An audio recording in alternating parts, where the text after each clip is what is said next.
ఈరోజు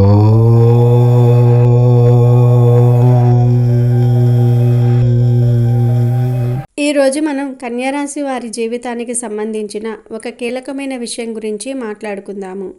కన్యారాశి వారు తమ జీవితంలో ఎన్నటికీ ఏ ఒక్కరికి ఇవ్వకూడని ఒక అత్యంత పవిత్రమైన శక్తివంతమైన వస్తువు ఉంది. ఈ వస్తువు కేవలం ఒక భౌతిక పదార్థం మాత్రమే కాదు, కన్యారాశి వారి సంపద, అదృష్టము, ఆనందము మరియు లక్ష్మీదేవి అనుగ్రహాన్ని తమలో నిక్షిప్తం చేసుకునే ఒక శక్తి కేంద్రం. ఈ ఒక్క వస్తువును మీరు మీ సొంత ఇంట్లో వారిని తప్పించి బయటి వ్యక్తులకు, అంటే ఇరుగు పొరుగు వారికి, దూరపు బంధువులకు, అత్యంత ఆత్మీయులైన స్నేహితులకు లేదా మీతో కలిసి పనిచేసే సహోద్యోగులకు మీ చేతులతో స్వయంగా దానం చేసిన, అప్పుగా ఇచ్చిన లేదా మరే రూపంలోనైనా వారికి తరలించిన, అది మీ జీవితాన్ని అత్యంత దారుణమైన నరక రూపంలోనికి నెట్టివేసే ప్రమాదం ఉంది. ఈ హెచ్చరికను కేవలం మూఢనమ్మకంగా కొట్టిపారేయడానికి వీలు లేదు. ఇది తరతరాలుగా వస్తున్న జ్యోతిష శాస్త్ర మరియు వాస్తు శాస్త్ర విశ్వాసాలపై ఆధారపడి ఉంది. మీరు గనుక ఈ వస్తువులను ఎవరికైనా ఇచ్చారో కష్టాలు ఎదుర్కొంటారు, నరకం అనుభవిస్తారు. ఇది మిమ్మల్ని బయటపెట్టడానికి చెప్తున్న విషయం కాదు, మీ మంచి కోరి చెప్తున్న విషయం ఇది. మరి ఆ వస్తువు ఏమిటి? ఆ వస్తువు ఇవ్వటం వల్ల కలిగే నష్టాలు ఏమిటి అనే విషయాన్ని ఈ వీడియోలో తెలుసుకుందాం. ముందుగా మనం ఈ రాశివారి వ్యక్తిత్వం గురించి మాట్లాడుకుందాము. జ్యోతిష్య శాస్త్రం ప్రకారం ఉత్తరా నక్షత్రము 2, 3, 4 పాదాలు, హస్త నక్షత్రము 4 పాదాలు, చిత్తా నక్షత్రము 1, 2 పాదాలలో జన్మించిన వారు కన్యారాశికి చెందుతారు. ఈ రాశికి బుధుడు అధిపతి. ఉన్నత పదవులను అలంకరించే కన్యారాశి జాతకులు ప్రాక్టికల్ మైండ్ కలిగి ఉంటారు. సిస్టమేటిక్గా ఉంటారు. తక్కువ పెట్టుబడితో ఎక్కువ ఆదాయం రాబట్టాలని చూస్తూ ఉంటారు. అయితే అధిక శ్రమతోనే వీరికి ధనం చేకూరుతుంది. ఇతరులకు సహాయపడేందుకు వీరే ముందుంటూ ఉంటారు. ఎవరి స్థాయినైనా సంబంధం లేకుండా గౌరవిస్తూ ఉంటారు. ఎదుటి వారిని గౌరవ మర్యాదలతో చూడటం వీరి అలవాటు. కానీ అనవసర విషయాల్లో జోక్యం చేసుకోవటం వీరికి అస్సలు నచ్చదు. వీరు తమ పని తాము చేసుకుంటూ ఎంతసేపైనా ఒంటరిగా ఒక పక్కగా ఉండాలని ఇష్టపడుతూ ఉంటారు. అన్ని విషయాల్లో తలదూర్చటం, వాటి గురించి తెలుసుకోవటం, వాటి వల్ల ఇబ్బందులు పడటం వీరికి ఇష్టం ఉండదు. అయినప్పటికీ ఎక్కడ ఏ విషయం జరిగినా ఆ సమాచారం వీరికి తక్కువ సమయంలోనే అందుతుంది. ఏ విషయాన్ని కొత్తగా ప్రారంభించడానికి అనేకసార్లు ఆలోచిస్తారు. అంత సులభంగా ఏ పనిని మొదలుపెట్టరు. ఆరోగ్యంపై శ్రద్ధ తీసుకుంటూ ఉంటారు. ఇతరులను సులభంగా ఆకట్టుకునే వీరు వాక్చాతుర్యంతో అందరినీ జయించగలుగుతారు. ఒక పనిని మొదలుపెట్టి పూర్తి చేయటంలో వారి వాగ్ధాటి వారికి ఎంతో ఉపయోగపడుతుంది. వాక్చాతుర్యత కారణంగా చాలామందిని తమ వైపు ఆకర్షించుకుంటారు. అయితే చిన్న చిన్న విషయాలకే ఒత్తిడికి లోనవటం కన్యారాశి వారి ప్రధాన బలహీనంగా చెప్పవచ్చు. గౌరవం, మర్యాద కోసం వీరు ఎంతైనా పాటుపడతారు. ఇతరుల ముందు చిన్న చూపు చూస్తే అస్సలు తట్టుకోలేరు.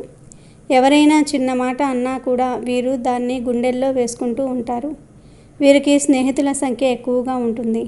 ఇతరుల తప్పులను సులభంగా ఎత్తి చూపగల వీరు తమ తప్పులను గుర్తించినా కూడా వాటిని సరిదిద్దే ప్రయత్నం చేయరు. తమ తప్పులను అలాగే ఉంచుకొని మాత్రం ఇతరుల తప్పులనే ఎక్కువగా చూపిస్తూ ఉంటారు. కన్యారాశి మహిళలు భాగస్వాములను తమ చేతుల్లో పెట్టుకోవడానికి ఎక్కువగా కష్టపడుతూ ఉంటారు. అలా శ్రమించిన ఆ విషయంలో వారు సక్సెస్ అవుతారు. సమాజంలోనూ ఈ రాశి మహిళలు పురుషుల కంటే ముందుంటూ ఉంటారు. స్నేహితులు, బంధువుల పట్ల వీరు సన్నిహితంగా ఉంటారు. అయితే ఇతరులపై ఆధారపడటం వీరికి అస్సలు ఇష్టం ఉండదు. స్వేచ్ఛను కోరుకుంటారు. అయినప్పటికీ ఎవరినీ వ్యతిరేకించరు. పరిస్థితులకు తగినట్లుగా తమను తాము మార్చుకునే శక్తి వీరికి ఉందని జ్యోతిష నిపుణులు చెప్తూ ఉన్నారు. ఈ రాశిలో జన్మించిన వారు స్వయంగా ప్రతిభ కలిగి ఉండటమే కాకుండా ఇతరుల ప్రతిభను కూడా గుర్తించగలుగుతారు. ఎదుటి వారిలో ఉన్న సామర్థ్యాన్ని అర్థం చేసుకోవటం వీరి ప్రత్యేకత. ఏ పనికి ఎవరు సమర్థులు అనే విషయం వీరు బాగా నిర్ణయించుకోగలుగుతారు. బంధుప్రీతి ఎక్కువగా ఉంటుంది. వీరు గణిత శాస్త్రంలో మంచి ప్రతిభ చూపగలుగుతారు. జ్ఞాపక శక్తి కూడా వీరిది ప్రత్యేకమైనదే. స్నేహిత వర్గంలో సమస్యలు సృష్టించి పరిష్కరించే స్వభావం ఉన్నవారితో అనుబంధం ఉంటుంది. ఇతరుల నేర ప్రవృత్తిని గుర్తించే నేర్పు ఉన్న దానిని రుజువు చేయాలనే ప్రయత్నం మాత్రం చేయలేరు. పత్రికా రంగంలో ఈ రాశివారు బాగా రాణిస్తారు. అలాగే అకౌంట్స్ మరియు ఆర్థిక లెక్కలతో సంబంధం ఉన్న ఉద్యోగాల్లో ఎక్కువ నైపుణ్యాన్ని కనపరుస్తూ ఉంటారు. ఇక అసలు విషయానికి వస్తే మన ప్రాచీన శాస్త్రాల ప్రకారం దైనందిన జీవితంలో మనం ఉపయోగించే కొన్ని వస్తువులను లేదా పదార్థాలను మన చేతులతో ఇతరులకు దానం చేయకూడదు లేదా అప్పుగా ఇవ్వకూడదు అనే కఠినమైన నియమాలు ఉన్నాయి. ఈ నియమాలను పాటించకపోతే మనం తెలిసి తెలియక లక్ష్మీదేవిని మన ఇంటి నుండి బయటకు పంపిన వారం అవుతాము. ఈ విషయాన్ని చాలా మంది పట్టించుకోరు. ఏమిటి, ఒక చిన్న వస్తువు మన జీవితాన్ని మార్చేస్తుందా అని అనాలోచితంగా మాట్లాడుతూ ఉంటారు. కానీ మన సనాతన ధర్మంలో మరియు వాస్తుశాస్త్రంలో ప్రతి వస్తువుకు దానికంటూ ఒక ప్రత్యేకత, ఒక శక్తి మరియు ఒక ఆధ్యాత్మిక విలువ నిక్షిప్తమై ఉన్నాయి. ఈ వస్తువులు కేవలం భౌతిక పదార్థాలు కావు. ఇవి మన ఇంట్లో ఉన్న ధనాకర్షణ శక్తికి, అదృష్టానికి మరియు స్థిరత్వానికి ప్రతీకలు. అటువంటి శుభకరమైన వస్తువులను ఇతరులకు ఉచితంగా లేదా అప్పుగా ఇవ్వటం ద్వారా మనం మన సంపదకు మూలమైన శక్తిని వారి ఇంటికి తరలి వచ్చినట్లుగా అవుతుంది. దీనివల్ల మన ఇంట్లో ఆర్థిక సమస్యలు, అనవసరమైన ఖర్చులు మరియు అదృష్టహీనత చోటు చేసుకుంటూ ఉంటాయి. అందుకే మన పూర్వీకులు ఈ శక్తి బదిలీని నిరోధించడానికి కొన్ని వస్తువులను ఎప్పుడూ ఇతరులకు ఇవ్వకూడదని స్పష్టంగా చెప్పారు. అయితే ఈ రాశివారు ప్రత్యేకించి ఒక వస్తువును ఎవరికీ ఇవ్వకండి. ఆ ఒక్క వస్తువు మరేదో కాదు, అది ఉప్పు. ఉప్పు అనేది కేవలం ఆహారానికి రుచిని ఇచ్చే పదార్థం మాత్రమే కాదు, హిందూ సాంప్రదాయంలోనూ అనేక ఇతర సంస్కృతుల్లోనూ ఉప్పుకు అత్యంత ఉన్నతమైన ఆధ్యాత్మిక స్థానం ఉంది. ఉప్పును లక్ష్మీదేవికి అత్యంత ఇష్టమైన వస్తువులలో ఒకటిగా పరిగణిస్తారు. ఎందుకంటే ఇది సాక్షాత్తు సముద్రం నుండి ఉద్భవించింది మరియు లక్ష్మీదేవి కూడా పాలసముద్రాన్ని మదించినప్పుడు ఉద్భవించింది. అందుకే ఉప్పును ఇంట్లో ధనానికి, సుఖ సంతోషాలకు మరియు దుష్టశక్తులను పారద్రోలడానికి ప్రతీకగా భావిస్తూ ఉంటారు. ఉప్పులో అపారమైన శక్తి నిక్షిప్తమై ఉంటుంది. ఇది ప్రతికూల శక్తులను గ్రహించి ఇంటి వాతావరణాన్ని శుద్ధి చేస్తుంది. అందుకే చాలామంది ఇంటి గుమ్మం వద్ద ఉప్పు నీటితో కడగటం లేదా ఒక గిన్నెలో ఉప్పును ఉంచటం వంటివి చేస్తూ ఉంటారు. ఉప్పును దానం చేయటం అంటే మీ ఇంట్లో ఉన్న లక్ష్మీదేవిని, మీ అదృష్టాన్ని, మీ సంపదను మరియు మీ సకల శుభాలను మీ చేతుల మీదుగా వేరే ఒకరికి అర్పించటం లాంటిది. ప్రత్యేకించి రాశివారికి ఈ నియమం అత్యంత కఠినంగా వర్తిస్తుంది. ఎందుకంటే వారి ఆరా చాలా సున్నితంగా ఉంటుంది మరియు వారి ఆర్థిక వ్యవహారాలు నిశితమైన ప్రణాళికపై ఆధారపడి ఉంటాయి. ఉప్పును ఇవ్వటం ద్వారా వారి ప్రణాళికలు అన్నీ తలకిందులై అనూహ్యమైన ఆర్థిక నష్టాలు సంభవించే అవకాశం ఉంటుంది. ఈ రాశివారు సహజంగానే ఇతరులకు సహాయం చేయాలనే తపన కలిగి ఉంటారు. వారు దయగల హృదయాన్ని మరియు పరోపకార స్వభావాన్ని కలిగి ఉంటారు. కానీ ఈ ఒక్క విషయంలో వారి దయ వారికి అత్యంత హానికరంగా పరిణమించవచ్చు. ఒకవేళ ఇరుగు పొరుగు వారు కూరల్లో ఉప్పు లేదనో లేదా ఇంకేదైనా చిన్న అవసరానికో అని వచ్చి మీ వద్ద ఉప్పు అడిగితే మీరు కాదనలేక వారికి కొద్దిగా ఉప్పును మీ చేతులతో కొలిచి ఇచ్చారంటే మీరు చేసిన గొప్ప ఉపకారం కాస్త మీ జీవితానికి శాపంగా మారుతుంది. ఆ క్షణం నుండి మీ ఇంటిపై ఉన్న లక్ష్మీదేవి అనుగ్రహం చంచలమై నెమ్మదిగా ఆ ఉప్పుతో పాటు ఇతరుల ఇంటికి తరలిపోవటం ప్రారంభిస్తుంది. ఇది ఒక శక్తి బదిలీ ప్రక్రియ. దీనిలో మీ శ్రమ, మీ అదృష్టము, మీ సంపాదనలో కొంత భాగం ఆ ఉప్పును తీసుకున్న వ్యక్తికి తరలి వెళ్ళి వారికి మేలు చేయవచ్చు. కానీ అదే సమయంలో మీకు తీవ్రమైన కష్టాలను, అప్పుల బాధలను మరియు అనారోగ్యాలను మిగిల్చే అవకాశం ఉంది.